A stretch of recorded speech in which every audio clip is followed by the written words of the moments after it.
took away the numbers that we'd done, came back, and we had this mud map. It might not feel that anything's happening. Then you hit that tipping point and then it just goes parabolic. Steve Ash shares his story of turning around an average portfolio into a $10 million money machine, as well as building the team that takes things to the next level. If you haven't got that knowledge, you find someone who can mentor you, or you kind of almost want the people you're working with to be smarter than you, and then you leverage those sort of skill sets.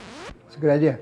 I'd like to talk about the turning point for you. At this particular time, I was working at Goldman, which is obviously one of the world's biggest investment banks. It used to be about earning $100,000 a year, but now it wasn't. It's like, okay, mistakes happen. How do we fix this? Then when it came to settlement and we got it, turned out that the main house was a wreck and we couldn't rent it out. Understanding Steve's story could be an absolute game changer for anyone that's at a crossroads that knows they could be achieving so much more. If you're enjoying the show, it means a lot to the channel to hit that subscribe button before the video starts, enabling us to bring you more amazing property investing stories just like Steve. I'm Todd Sloan. This is the Pizza and Property Podcast, and you're listening to my chat with Steve Ash. Steve Ash, how are you, mate? Very good, thanks, Todd. Yourself? Yeah, very good. Okay. It's all right with you. I'd like to jump straight into the questions because, mate, you've got a fascinating story to unpack. Coming from an investment banking background now into property investing, you've got a huge portfolio. And I'd like to talk about the turning point for you. Yes. Because it really sounds like one of the things that accelerated your portfolio from respectable, okay, nice portfolio to 10 mil, pretty serious growth, was this mud map that you ended up doing. Now, being such a pivotal part of the success that you've really experienced, can you walk us through a little bit of this mud map comparison that you did? We'll go into more detail later, but just a bit of a high level overview for it. Yeah, sure. So it was really kind of like looking at the strategy that we've been doing really sort of like for the last 5 years, where we're looking at land banking sort of properties and looking at doing developments, and really realizing during that time sort of like how far we come.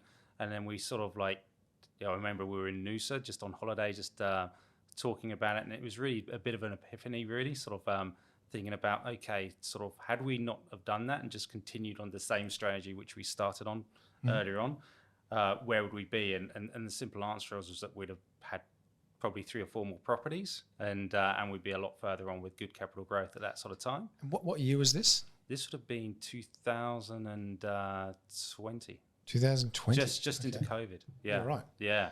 And so it's quite confronting, sort of thinking that and just sitting down and really having a thought. So I called my broker back then and just said, look, because he's done something very similar.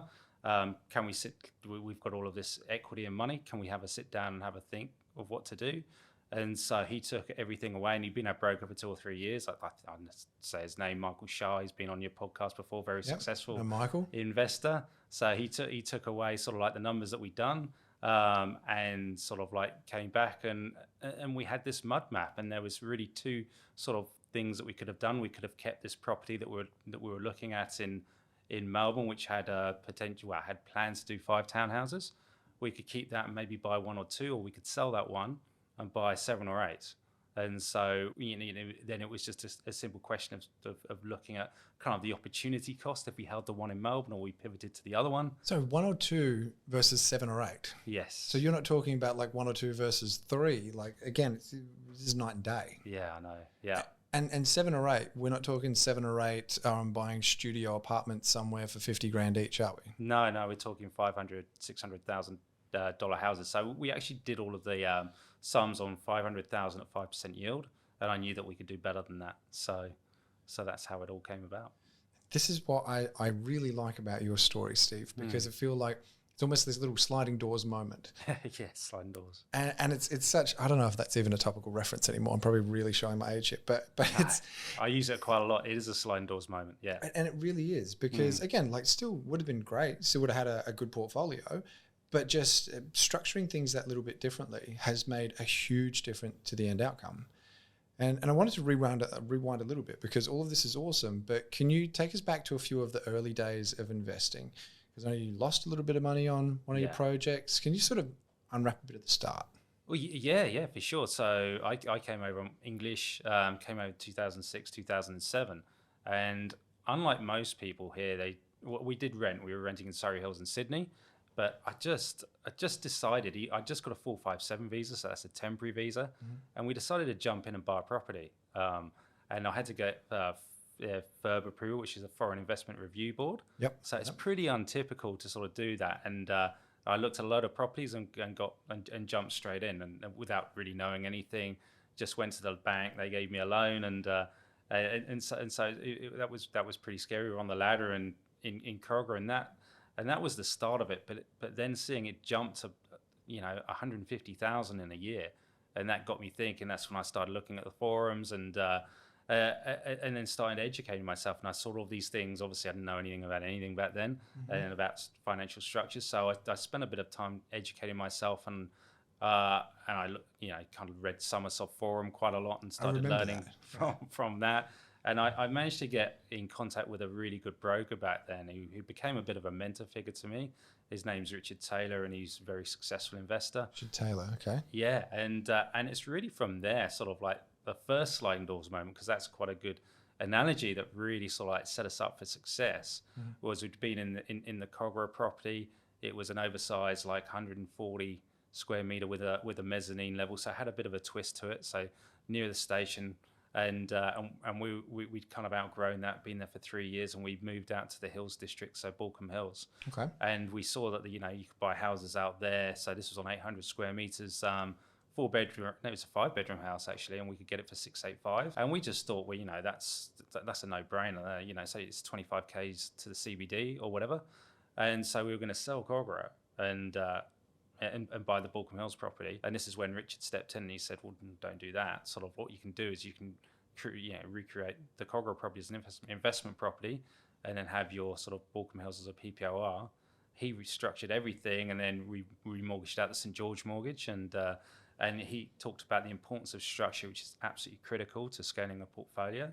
And then all of a sudden we had like a $600,000 apartment in Cogra, and then this house in Balcombe Hills, and we're away at the races. How did it feel at the time? Were you nervous? You excited? What's going through your head? Really excited, actually, because I mean, kind of fallen into it a little bit, but just this advice, it was as easy as that. It was actually the first purchase after that was the hard one. Why is that?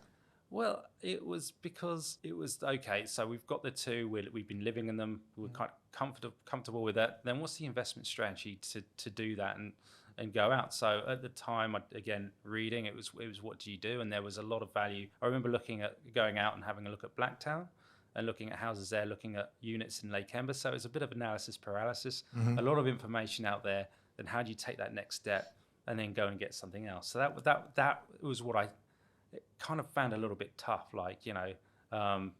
jumping into the unknown, working at these top companies, and then sort of like the stigma about buying out west. Then it was kind of, what are you doing, basically? What do you mean by that? Well, it's because maybe it's a bit of a confidence issue, because working at this particular time, I was working at Goldman, which is obviously one of the world's biggest investment banks. Goldman Sachs, yeah. Goldman Sachs. Yeah, just for anyone that doesn't know the lingo. Sorry. They're always bad like that. At least I didn't say GS, but a lot of the guys there, they come some of the smartest minds in England. I remember sort of like to work on the Australian equity sales desk at Goldman felt like being a member of the Australian cricket team. I remember there's an article talked about it, and there I was, working with all these really smart people. They had, lived in areas like Vaucluse and, the best of the best in Sydney, Darling Point, etc. Literally the most expensive areas in the country. Yeah, it's exactly. And there's me, and I'm kind of looking at Blacktown and St Mary's out west. And I remember there was a moment where I had my laptop open and I was looking at this property in it might have been Lethbridge Park, actually, out west. And then these couple of option traders saw me looking at it, and they picked it up and they said, "What are you doing? Why do you want to go and buy out there? And you lose all your money." And these words have a bit of an impact on you. So you've then got to... You've just put these guys on a pretty high level as far as IQ, finance, all the rest of it. So you're listening, basically. Oh, yeah, absolutely. Taking everything in and sort of thinking, well, these guys have been very successful in their careers. What do I know, basically? I'm kind of like a POM overworking at this company or whatever. So what year is this, roughly? This has been 2011, 2012. 11, 12. So you've got, what, two behind you then? Two behind me. Two behind you. Two behind me, yeah. So this was the first big one going out on the own. At the end of the day, we had a sit down, did a bit more work, and we engaged a buyer's agent back then, just really to help us take action. I kind of cut out all of the noise. Didn't cut out all of the noise because we could have got 3 back then, but we ended up getting 1. Yep. But it got us again getting that investment portfolio going, and we bought in St Mary's at 240, renting for 350 a week. So. And you could have put a granny flat on there. So it was a cracking deal. And you would have heard this probably quite a lot from your past guests that at that time in West Sydney. It was a great time to invest. You still got it now? I still have it. Yeah, it's now worth 800. And what did you say you paid for it? 240. 240. Yeah, 240. Yeah, incredible. And I was going to buy another 2 as well, but it's first world problem, that. So benefit of hindsight. Yes, yeah, exactly. But at least that mud map sliding doors decision happened, because that's the real pivotal part. That is it.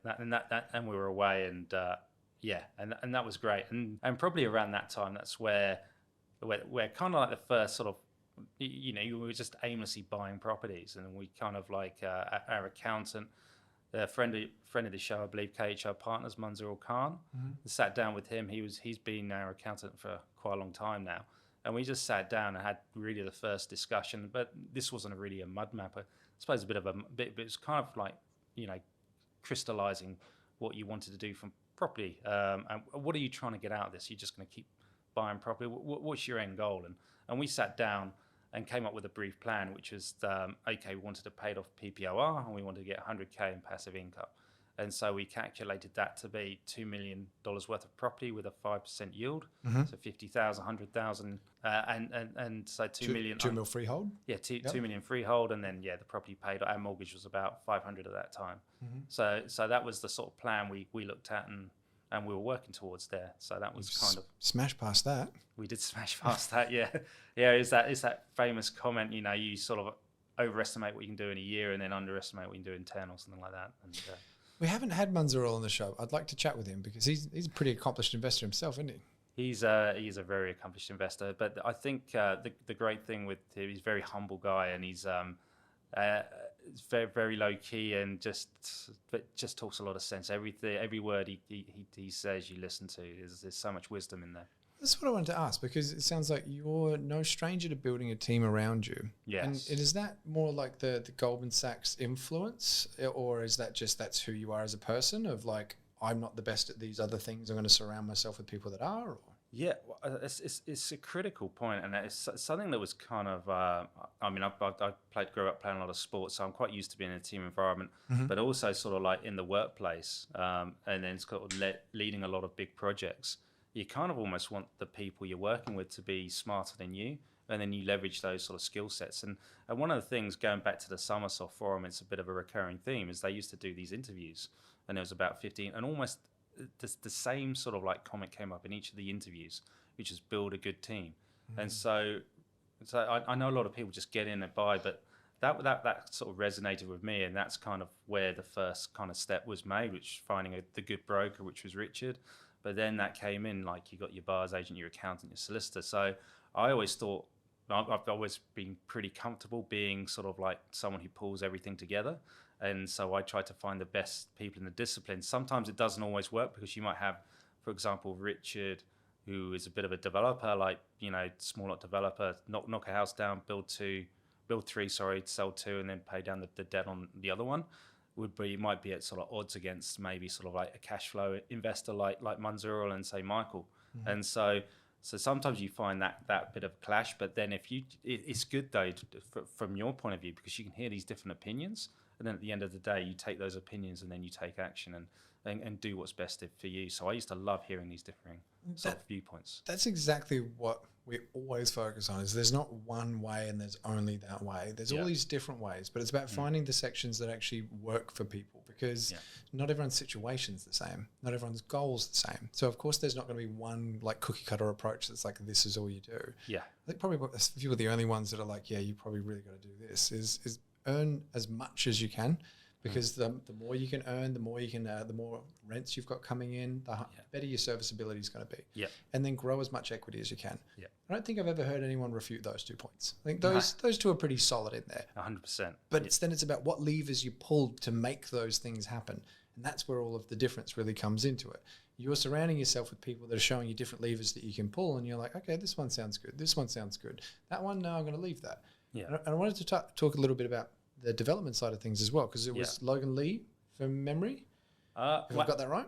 Well, no, that was kind of like, no, the first one was going down to Melbourne. So we went down around that time, and it was kind of, we'd been fairly successful. We'd had the St Mary's property. We did briefly purchase another property in Cairns. I'm not going to go into that. That was a mistake, and we sold that off. But then at that point in the cycle, like I made a call that I thought there was a lot of value in Melbourne, and so we went down there. We did actually engage another. And when was this roughly again? This would have been 2012. 2012. Okay. So and we sourced a development site. We had a buyer's agent who had a bit of a developer slant, and kind of like trying to emulate that. Build 3, sell 2, and then pay down the loan on the other one. Yep. And so we found this decent property in Pascoe Vale South, which is I think about 8k south, north of Melbourne CBD. So it looked really good on paper and everything. And we went down to Melbourne just to have a quick look at it. And but we couldn't get in the house. But we took it. The buyer's agent done the due diligence and did all the feasibility. Looked great on paper. So we're quite excited about that. And so the idea was to subdivide, keep the main dwelling, and build 2 at the back. Then when it came to settlement and we got it, it turned out that the main house was a wreck and we couldn't rent it out. And at that time, we didn't have, you're talking about levers, we didn't have a lot of kind of equity lever to sort of fall upon. I think we had about 100,000. We did have enough to probably do everything. But when that came up, that was costing us about 2,000 a month, and my wife was then pregnant with our first child, and so all of these things started sort of coming to the surface. $2,000 a month, like I'm assuming you're working with Goldman Sachs, you're on decent money. Yeah. But still, $2,000 a month's a fair bit to go backwards, and that's for one property. Yes. Yeah. Exactly. One property, and then the next haymaker came in, and there was drainage coming the whole way through the property. So to then move that and sort of like do that was an extra 100k, and it made the sort of the site sort of it wasn't going to tally up. It was now unprofitable, and we were in a bit of trouble. So yeah, there was 3 things. So this had been going probably for about a year and a half, 2 years, and so the first thing we just had to sit down and we had a lot, and we kind of like we were just paying the interest payments.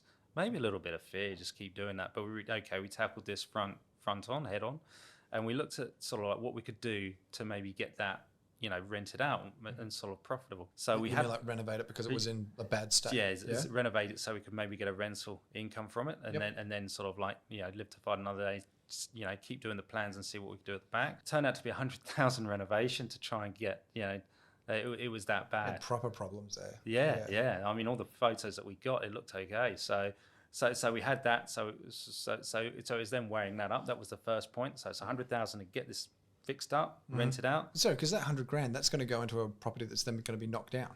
Exactly. Is that right? Yeah. Oh no. We're going to retain that one and build 2 at the back. Gotcha. Yeah. Okay. Yeah. My mistake. Yep. Yeah. So just restore the sort of period features, etc. Yep. So it would have been some value in there. But it was really okay. The second point being the opportunity cost. So like, are we better off deploying that capital elsewhere, or just keeping it in this one? And this is when work started to really ramp up for me at Goldman.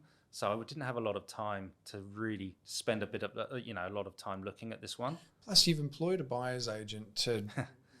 Well, the point of it is to circumnavigate these kinds of headaches for yourself. Yeah. But it sounds like they've led you straight into a headache. They did. The 2 things, that the property being, kind of unlivable, and then secondly, the drainage problem going through the middle. And so, yeah, that was the whole point, like finding a buyer's agent specialising in sort of finding development sites, and they didn't find a very good development site. Benefit of hindsight now, what questions should you have asked that you didn't, knowing what you now know? No, that's a good question. I think I think you could have done it like get a video of the property. Yep. To get the buyer's agent just to go around, have a look, and just is it livable? What's the rental return on that? And then getting real comparables. We didn't get anything like a CMA or anything like that through. And secondly, there's so many sites like on the council, like where you could have picked this up. From what I look at now, it's a developer report in Brisbane where you can just see where all the pipes are, etc. It would have been quite an easy one. So it's really, what due diligence do you do in this site? What are all the checks and balances, etc. you do when you're kind of evaluating? There's so many questions you could have asked where, I would have said to myself back then, before going into this. Sounds like they dropped the ball. This wasn't like oops, there was this mistake that anyone could have made. It sounds like the checks weren't actually done properly. Yeah, that's correct. But I do blame myself a little bit for it, because like you're talking about being the person who brings everyone together and brings in the experts. And so kind of like what I found was my key job was to do the due diligence on all those people working for you. Okay. And so I felt a bit of responsibility. I probably should have done more client calls and found out kind of how well they'd done with other clients and successful developments they did. And I think I felt a little bit invincible then. I had 3 wins on the board. St Mary's property, I think, pretty quickly grew to 500,000 from memory back then. And so I was like, well, this is just another, kind of step in the journey to financial freedom. And yeah, and I was probably just a bit overconfident, but I do blame myself a little bit on that, because I was the one who engaged them. I think it's Bill Gates that says success is the lousiest teacher. Sounds like maybe there was a little bit of that at play, but I love the fact that you've still got so much agency to go, yeah, okay, like they should have done this, but at the end of the day, it was on me, because I'm looking at that through the lens of like yours, and correct me if I'm wrong here, seeing yourself more as like the manager of the team, the same way that you would at work. Something happens with someone underneath you, it's like, well, a good manager kind of goes, oh, maybe I didn't train them right, maybe I didn't give them the right resources, whatever it is. So you're looking at this going, okay, well, maybe I didn't do the right checks on what they were giving me, not excusing what they did. But the thing that I like about that is that gives you then control for next time when you move forward, opposed to being a victim of, oh, something horrible has happened and then dwelling on it. Because that would have been very easy for you to do. No, anywhere. And it does still come up sometimes with my wife and I, and we look back on it, but there's no point kind of dwelling on it. You learn from it. And you're talking about Bill, like, I think the failures you learn, you obviously learn a lot more from. And we just kind of like thought, okay, this is a problem. I had this a lot at work, and I've been fairly successful in my jobs, and it's kind of just working with good people. It's like, okay, mistakes happened. How do we fix this? And I used to see it all the time, Goldman, with kind of connectivity to exchanges or clients. Like a release might go in and it was screwed up or whatever. But I remember clearly, like the head of, and it was like, okay, don't worry about it's happened. What do we do to correct it? And I was able to sort of like bring that and use that into this particular situation to sort of help. I can't remember if it was Napoleon Hill, Think and Grow Rich. I think it was. He was talking about, there was some newspaper guy that he was into. I say newspaper guy, he's probably one of the most successful people at the time in the 1920s. And when Napoleon was in there interviewing him about how he was so successful, and this guy came in, one of his executives, and said, I need to do blah, blah, blah, or blah, blah, blah. Like, sorry to interrupt, but these are the things. And he's like, well, you go and do this. I trust your decision. As the executive walked out of the room, the head honcho dude who was interviewing turned to Napoleon and said, if he makes the wrong decision, that's going to cost me $2 million, which may as well be $2 billion back then. Napoleon was like, well, why didn't you just tell him what to do then? Like, a little bit befuddled, as you would be. And apparently the response was something along the lines of, but then I would have ruined a perfectly good executive. Because if you don't learn how to think for yourself, you don't learn how to make decisions, you don't learn how to analyze things, even if you do have wonderful resources and teams around you, then it's if you're always relying on someone else completely, it doesn't really turn you into the superstar that can build a $10 million portfolio. Yeah, I do think there's so much onto mentality, and a lot of kind of what I've done is work on mentality over the years, and sort of, and you give people like that sort of like scope to grow and make their own decisions. You live and die by them, and it's quite incredible. Like, just to put a quick football anecdote in there, sort of like I'm a Liverpool fan, and we've just lost our manager Jurgen Klopp. And I always think it's quite an interesting sort of like how you got some managers come into the Premier League and they fail, and like the Manchester United manager, for example, he's throwing his players under the bus, and you wonder if he's going to get sacked after the final next week.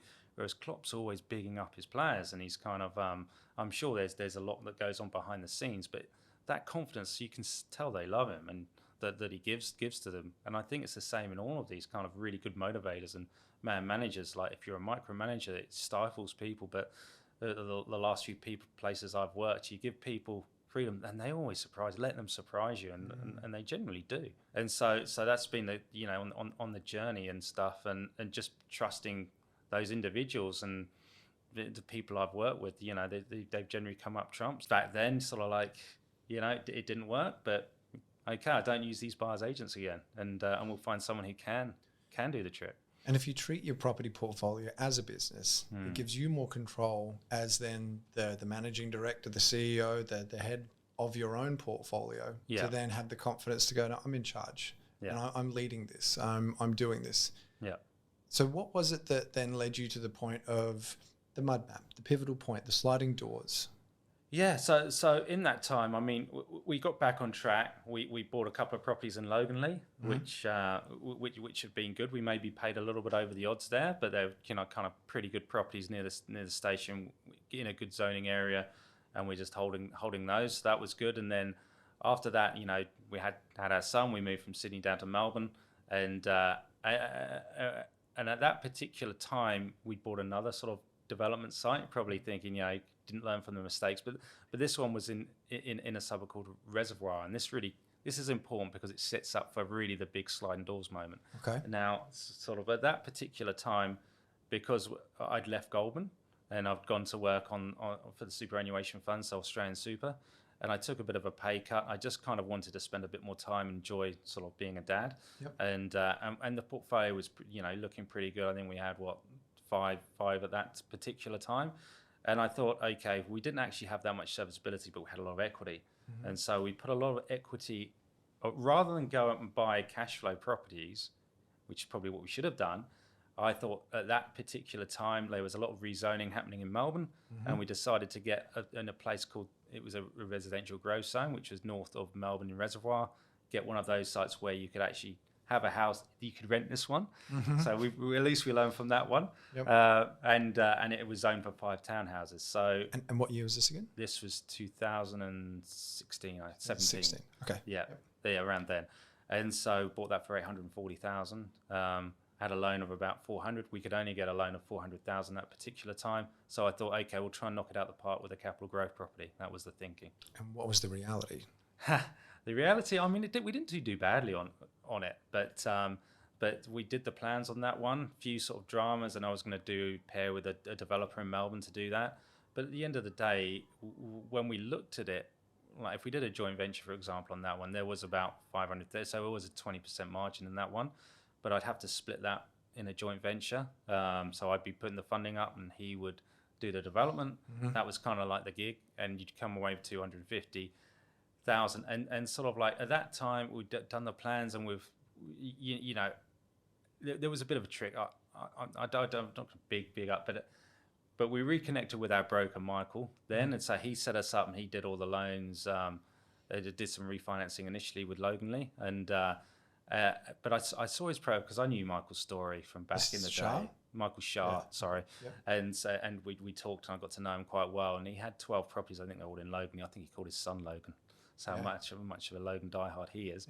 But I kind of was never that sold on it, to be honest, because I had the 2 in Loganley, and I thought, but then I saw how well he'd done. And it was, and that was kind of like really the factor, like, okay, I'm holding this property in Reservoir, potentially going to get 250,000 in it. Let's just, and I've got 500,000, in the deal. Let's have a chat to Michael and just sort of see what he thinks. And I remember calling in and that's when the mud map came up, and it was like this. And I said to Michael, "This is what we want to do. We just want to sort of see what we can buy if we keep Reservoir, or what we can do if we sell it. They're really looking at the opportunity cost component of it.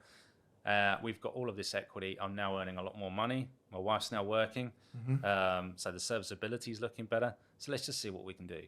And then that's where the mud map came up. Just quickly then, lifestyle wise. So you're earning more money.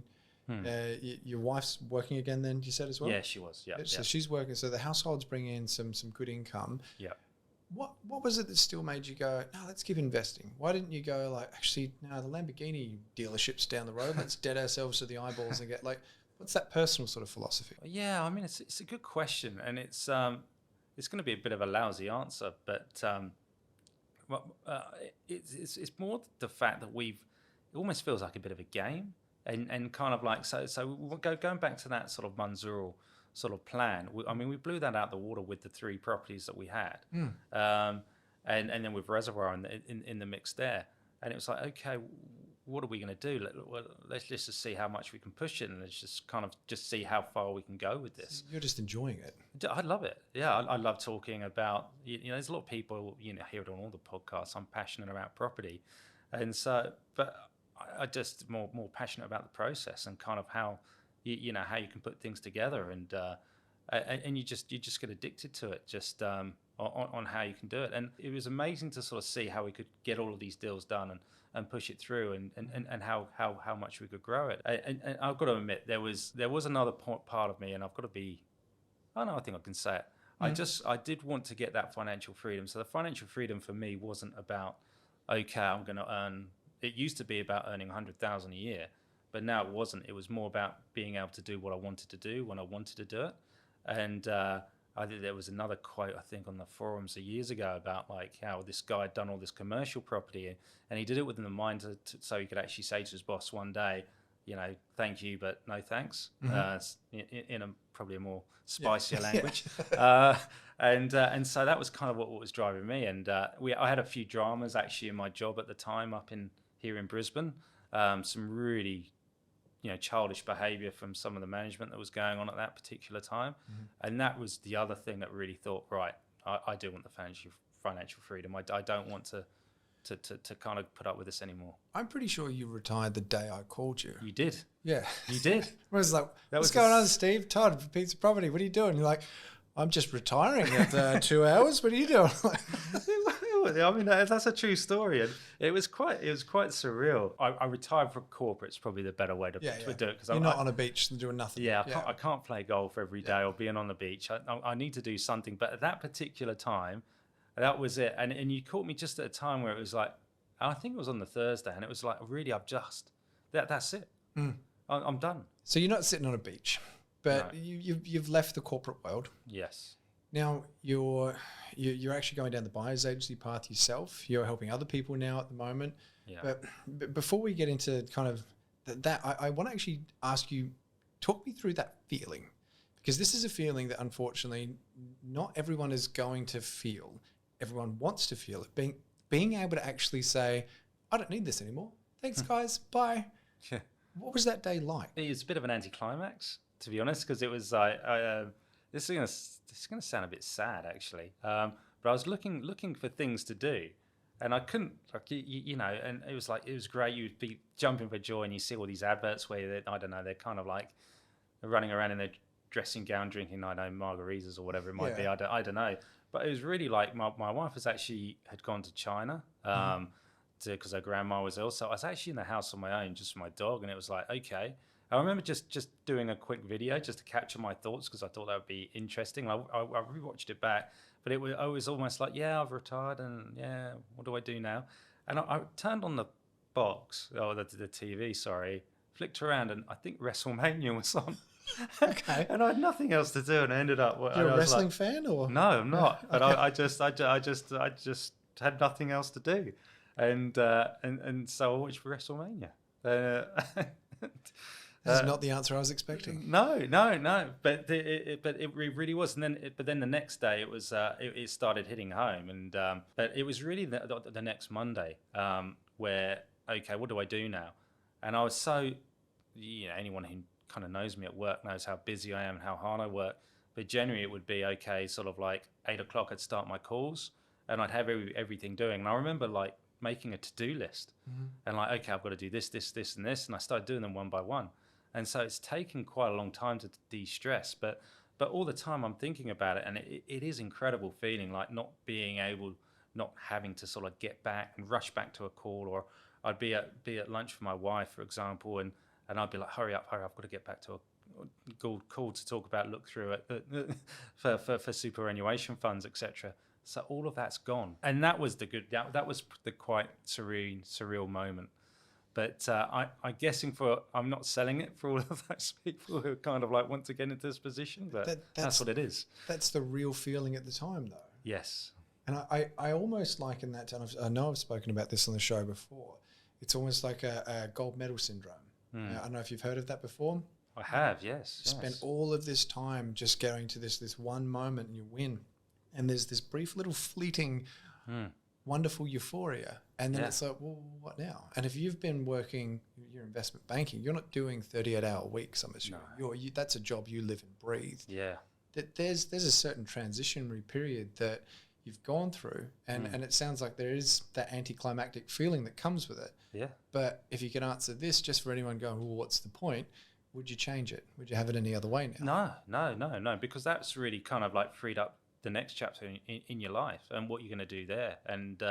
And then you kind of know that you don't have to be on the hamster wheel, if you will, having to work for other people. So one of the things that did me in towards the end of my career really was, you know, the amount of pressure you're put under these projects, and you work so hard to get those projects done. And you hit it. And I remember the last project we did, and we nailed it, and we got it ready, and it was a really tough one, and it was so important for the company.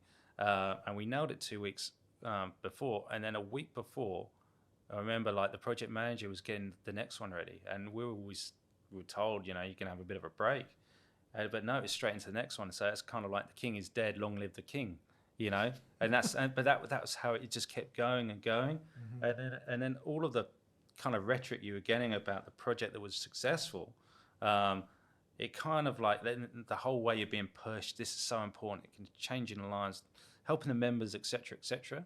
Then the next one comes along and it's forgotten about, you know. Then it's we've moved on to the next one, and I kind of realized it's just going to keep being like, it's never going to change. You ever heard of Sean Anker? No.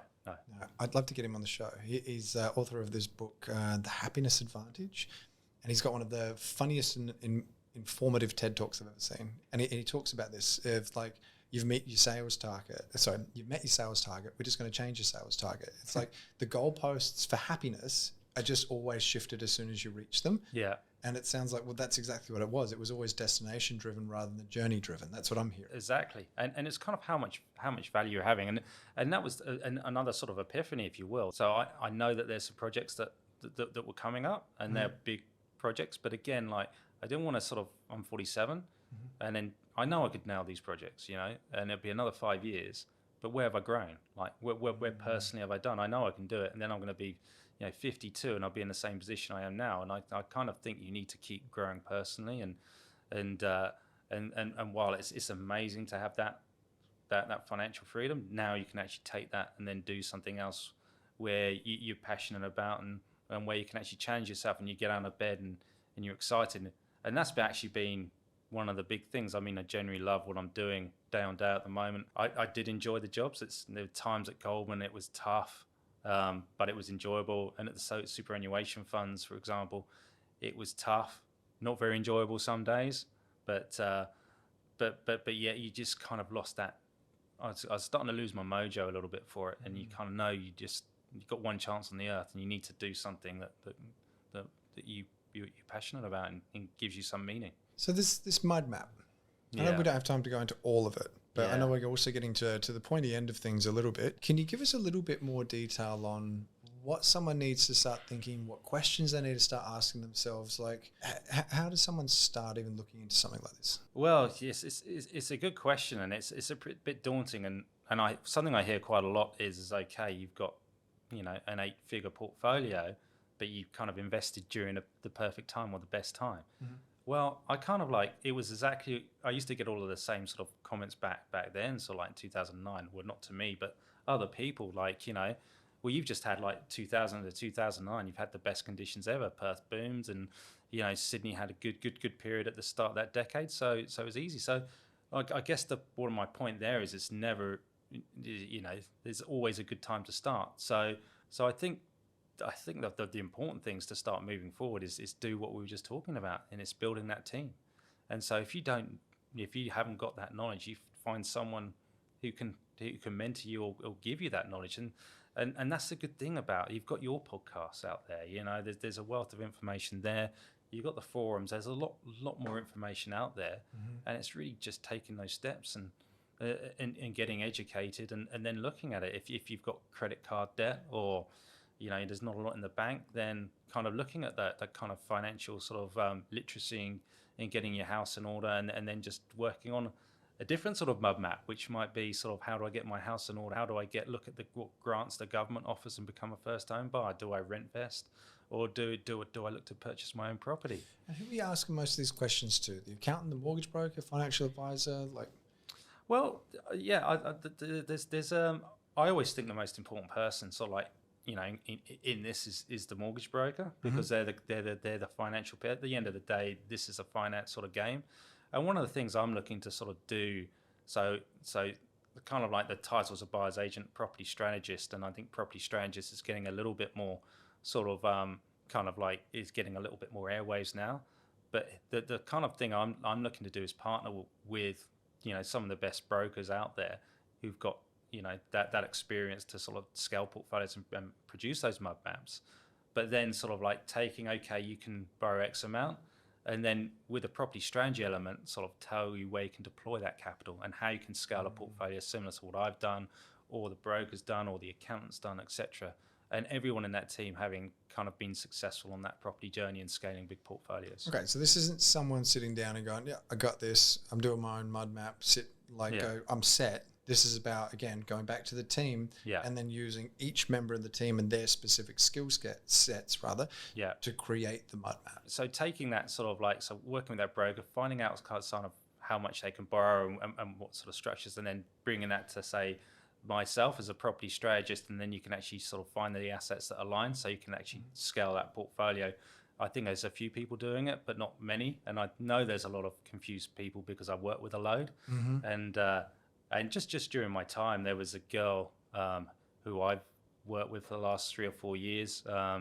So she's, kind of a consultant, earns fairly decent money, but she didn't know anything about property. I've kind of hooked her up again with the accountant and the broker I've mentioned on the podcast so far, and I've heavily helped her. And she's been able to buy 8 properties now, and she's got a portfolio of 3.5 million.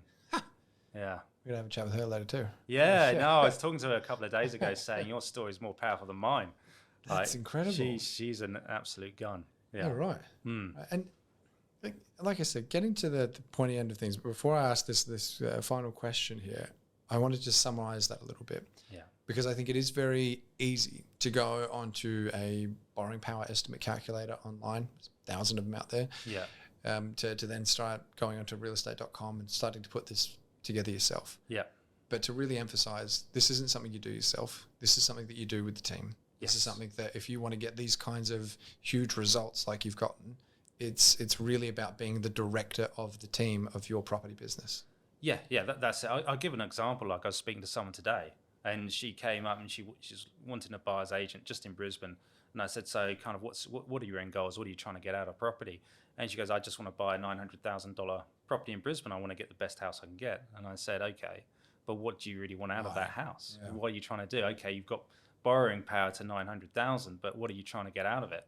And then kind of really challenging her. And so I was able then to bring that back and sort of really kind of ask the questions on what you're trying to do. Have you got your structures set up correctly? What entities are you going to buy, etc. And we sort of strategized a little bit on this, and now she's going to take that away. And I'm kind of personally not comfortable going and buying for someone who's just going to do that, doesn't have a plan. So there we can, because I'm not going to get the best result for someone.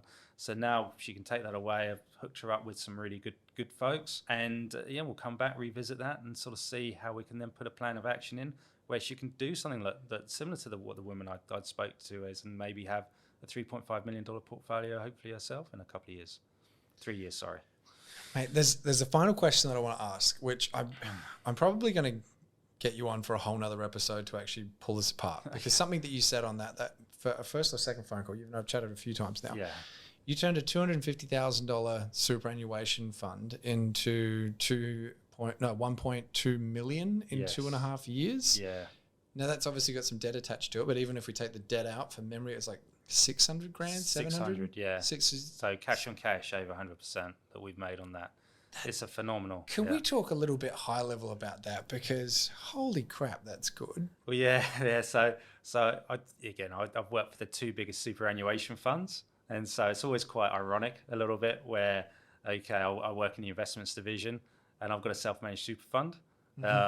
You wouldn't have been popular, would you? No, not too popular. No, I remember an interview was asked, but anyway, won't go into that. But when you look at the returns, I mean, all the big super funds, they're all kind of smooth. It's all based on asset allocation. Everyone's got similar sort of asset allocations. That could be 60% equity, 30% fixed income, 5%, whatever it might be, sort of unlisted, etc. And so you kind of got, and the reason that they do it that way is they get a smooth curve on return. So it's 9% a year. So I was looking at it, and okay, at that point, I think I had 150,000 in my super, and I've been slaving for 15 years. So I got up to 250,000 by self-sacrificing, my wife and I, some of the equity that we had to bolster that up. But if I'd have just continued 150,000, I think to get up to sort of like after 20 years, I think it would have been about 1.2 million or something in super. And I mean, that's okay, but there's a better way to do things. And so so we set up the self-managed super fund, and there's various restrictions on what sort of assets that you can buy.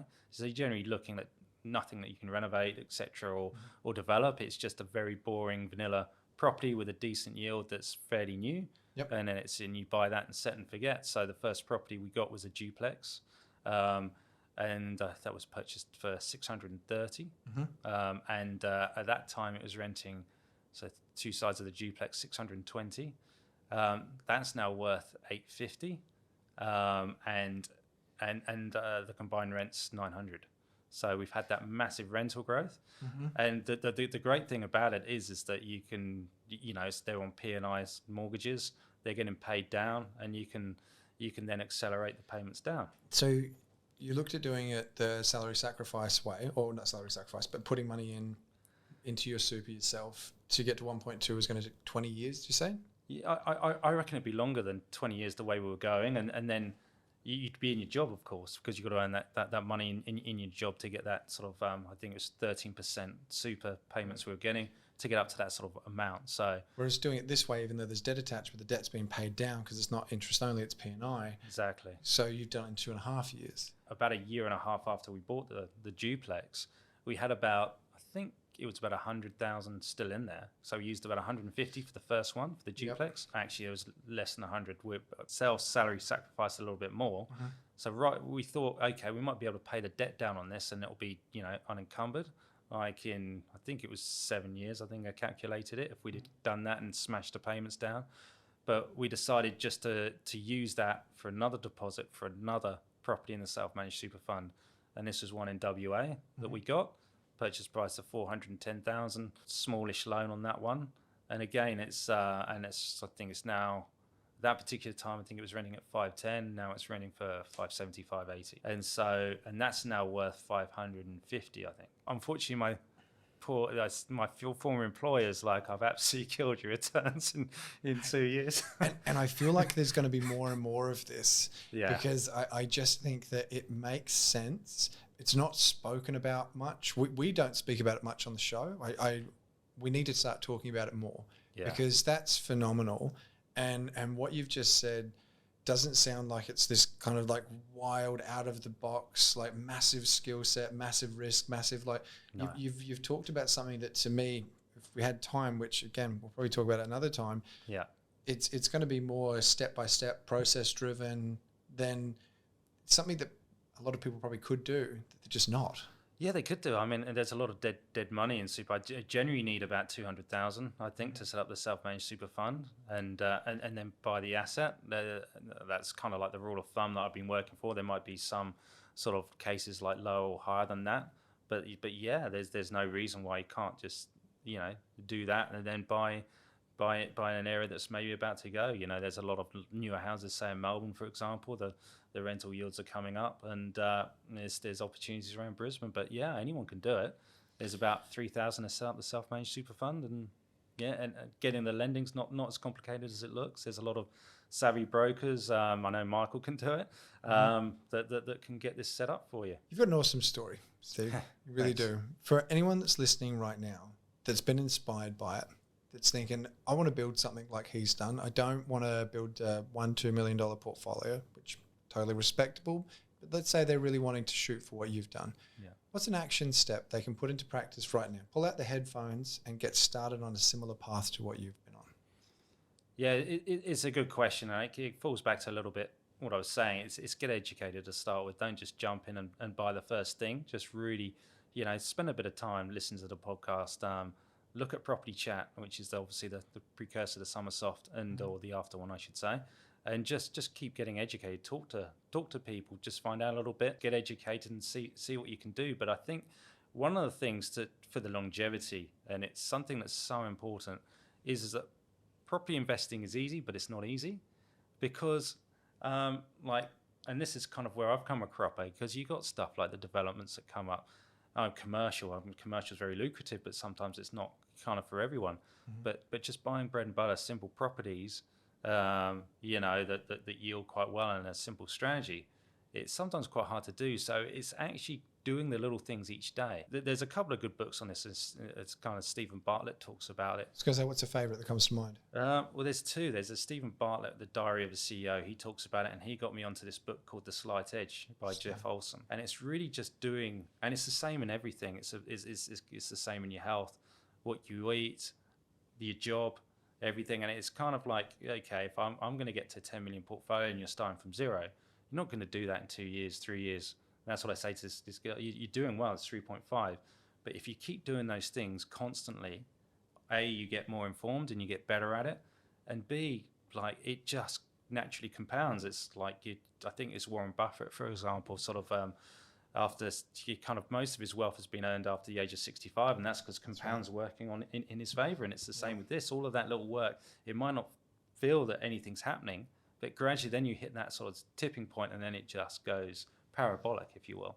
And so it just parabolic. That's a good word. I don't know where that came from, but it really is. It's hard because you're gonna have challenges. You're gonna have properties that aren't inhabitable. You're gonna have boilers go, and then you've got to find money to do that. You've got to do a stack of paperwork. Like when I do my loans, the last one I had 13 properties.